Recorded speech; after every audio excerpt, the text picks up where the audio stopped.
Okay, a lot of you guys been asking me about how I make my Nashville spicy chicken. So real quick, it's fairly simple. I throw low-fat milk in here, and I add Cholula hot sauce.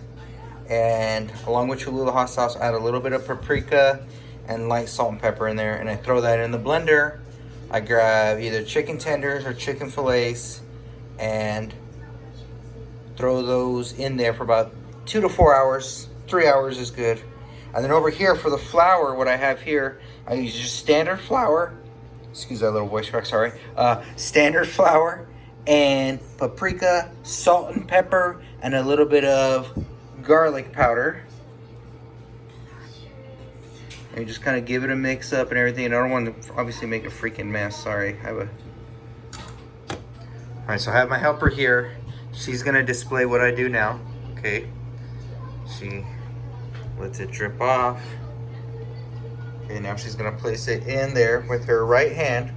Make sure you don't mix up the two. Keep one hand that goes in, that holds the damn chicken. You wanna make sure the left hand, some weird shaped wrist there, kid. The left hand is what touches the flour. Both sides now.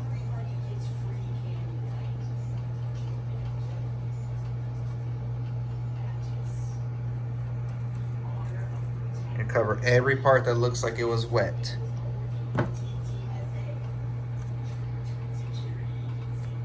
Okay.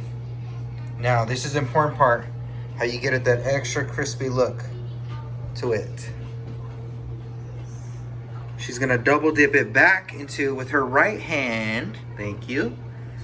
You're gonna double dip it back into your marinade. And now we're going to bread it again. We're gonna bread it again. This is gonna give you that extra thick coat of crispiness. When it's done, when she's done, she's gonna pick it up with her left hand, and it's going over there on the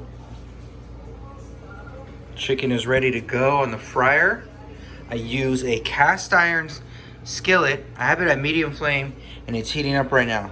So while that's heating up, I'm gonna go ahead and start getting ready my sauce that I'm gonna use to give it that real extra spice that I love. All right, I use oil mixed with a lot of different spices, and I will show you guys that in here in a few seconds. Okay, so for the spice that we throw on after the chicken, we're gonna use garlic powder, paprika, chipotle chili powder, cayenne pepper, red pepper flakes, and brown sugar to give it kind of like a little bit of sweetness to it. Just come in here, mix it in nice and good, and in a little bit we'll throw some hot oil. Chicken is frying. That's the first batch. I use a splash guard just to really try to minimize like how much splash is going. I don't know. I would suggest investing one if you're going to do this, because you will get a lot of oil splashing everywhere, and if you're like me, you're trying to minimize the cleanup at the end, because as much as I love to cook, I hate to clean up after. Is it on? Okay, now what you want to do is, what I do is, I put the chicken in a dish.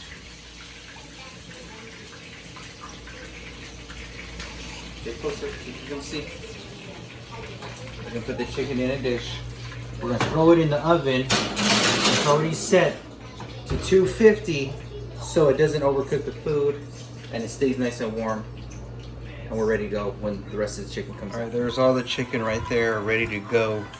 But it's not quite how I want to serve it just yet.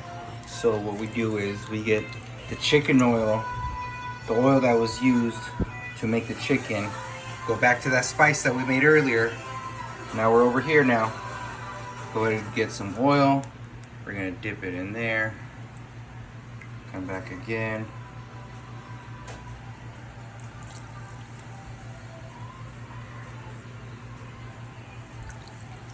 Be careful though, that bowl is going to be really hot when I reach out and touch it in a little bit. Just get it really in there. Try to break up. Hopefully, if you do a good enough job, you can dissolve a lot of those spices in the oil, so it'll really give it a nice coat. So we whisk it. Everything's just about ready to go. Get our brush here.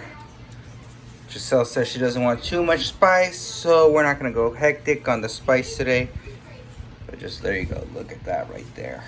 Okay, so I just put it on the bun, and we're gonna see how it comes out this time. I think it came out fairly well this time. I'm good. Big family. Used to being overlooked. Actually, yeah.